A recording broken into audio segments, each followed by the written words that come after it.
Right, one of the most remarkable stories over the course of the weekend's GAA action happened in Waterford, where Comeragh Rangers are the new Waterford Ladies Football Champions for the very first time, as they ended Ballymacarbry's incredible run of 42 titles in succession. I'm delighted to say Keeley Corbett Barry is with us to talk to us about this morning. Keeley, how are you?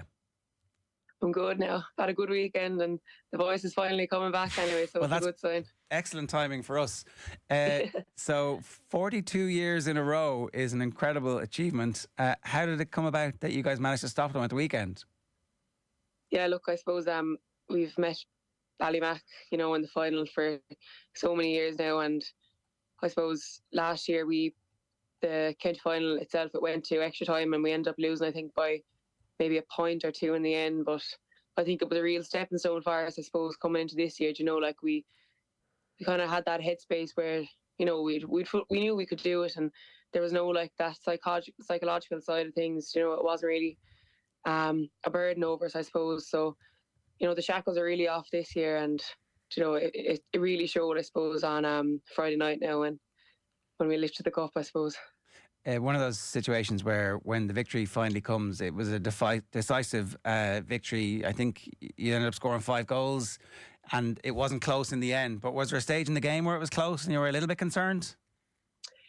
Yeah, look, Ballymac, they came back to within a point of us there just at the beginning of the second half. And do you know what? We didn't drop our heads. You were kind of expecting that purple patch to come. You kind of expected with any team you're playing, really. And look, we just kind of stuck to our own game plan. We knew that our time was going to come again. We were just going to focus on what we could do right, and it really stood to us as well. So, yeah. You mentioned previous finals that you lost to Ballymacarbry. It was 10 of the last 11. I mean, what did you do differently going in on Friday night? What was the team talk like? Do you know what? I don't really think we did anything differently. I think it was nearly just a testament to the character in the group. We really were working so hard every single year coming back, and we were always picking things that we could improve on and things that we needed to learn from. And I suppose just there was such a great atmosphere, in the group when we met on Thursday, and it was look, it was great having, I suppose, that confidence, and that there were still girls, they were excited, there wasn't that much nerves, it was just more excitement, and it was great. I think it felt a bit different, but it was a good different, yeah. It's a absolutely remarkable story. I mean, the 42 years must be some sort of GAA record, it has to be. That's just incredible.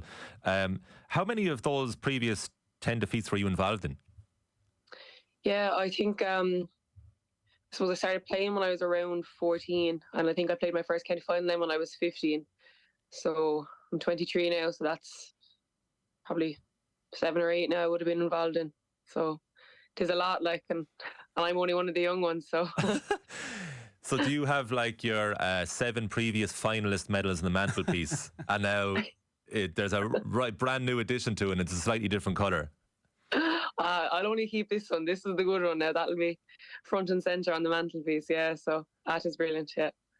And is it a case would the players know each other inside out now, or is there different panels every year? How familiar are you with the opposition here? Do you know what? We know them well now, to be fair, and they really are a great bunch of girls. So much respect for them, because we said it, the groundwork that they've laid for football in Waterford alone it's second to none. It's absolutely outstanding what they've achieved between 42 county titles, Munster champions, and then they were All-Ireland finalists last year. It's absolutely incredible, and we've so much respect for them as well. So yeah, look, there's no bad blood, but huge respect for them. Yeah, they are literally the only name that has been on that cup. Yeah. It's ridiculous, isn't it? I know, it was fairly mad now looking at it when we got it. So look, it'll be nice for a change to see the Comeragh name on it. You're obviously a dual intercounty player as well, so it must be an incredibly busy schedule that you have. How do you manage to keep everything going? I'm only playing the Intercounty Camogie now, but I play club Camogie and club football. I play with De La Salle at the minute, so in Waterford, the championships are kind of running in tandem, so it can be a bit tough. But look, I enjoy it, so I don't mind at all. You know, like I could be doing a lot worse things, but yeah, look, when you enjoy something, you know, there's no complaints. Like, so preparing for a semi-final now with De La Salle on Sunday, so looking forward to it. Obviously, you've got experience of playing in the biggest game of the year in the Camogie All-Ireland final a couple of years ago. So when you get that little bit of taste of success early on in your career, does that manage to drive standards in everything you do? Did that have a knock-on impact on your club football, for example?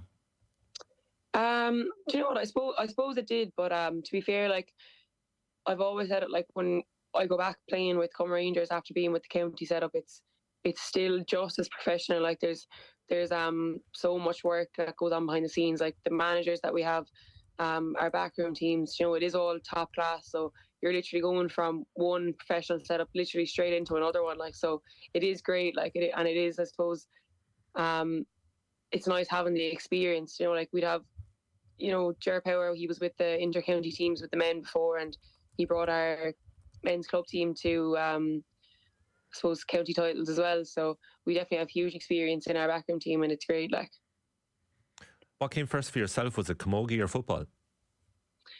I was actually I would have grown up now. There would have been no camogie team around me, so I grew up playing with the boys, and I suppose playing with Comeragh Rangers now, it was my first time playing with a ladies team. So obviously I always had the grow for it, like, but I definitely always loved the hurling, and I knew I wanted to go into the camogie. So happy I made that choice now. But it's nice, I suppose, after spending a year playing camogie, to go back and, you know, have that, I suppose, a break and something different, you know, to enjoy. So it's nice having a change, I suppose, when I go back to the Comeragh scene.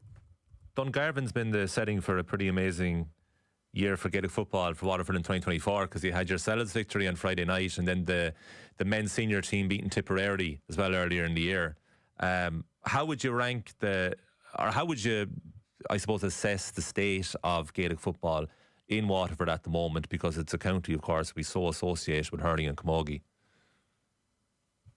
Yeah, look, I suppose you kind of said it there yourself. Like it probably is associated by a lot of people, you know, with hurling and camogie, but there's so much work that goes on, you know, with the football and the ladies football. Like they're you know, they're a phenomenal group, like, and I suppose the more support that they get, the better. Like, and it's probably just about maybe trying to get more people in the county to row in as well. So look, there's definitely huge potential there. Like, it's just about, I suppose, sticking with it and just getting the work out, and that's it. Like, getting more people to row in and support. Where was the location of the celebrations over the weekend in Waterford? We were back in our local pub in the village, General Cormac. So it was great. Now, it was nice seeing so many people back to support us. You know, it was I suppose it was a change. Usually I actually used to work there myself, and you know, I'd always be behind the bar when the men were coming back celebrating their county final. So it was nice to be on the opposite side for once anyway. Well, I guess now there's an opportunity for you to continue the season. Has anybody started to think about a Munster campaign just yet? No, not at the minute now. I think this is definitely a sweet win for us. So just wanted to, I suppose, soak it all in. But yeah, look, I suppose we're playing Mile Rovers. I'm not too sure when the date exactly is now. I think it could be 2 weeks' time. But we are definitely going to set our sights for Munster. You know, we're going to obviously take it game by game, but you know, we're really going to want to get something out of this now and see how far we can go, definitely. Well, it's a truly remarkable story, ending a 42-year dynasty. Keeley, thanks a million for joining us. Cheers. Thanks a million, Nat. Thank you.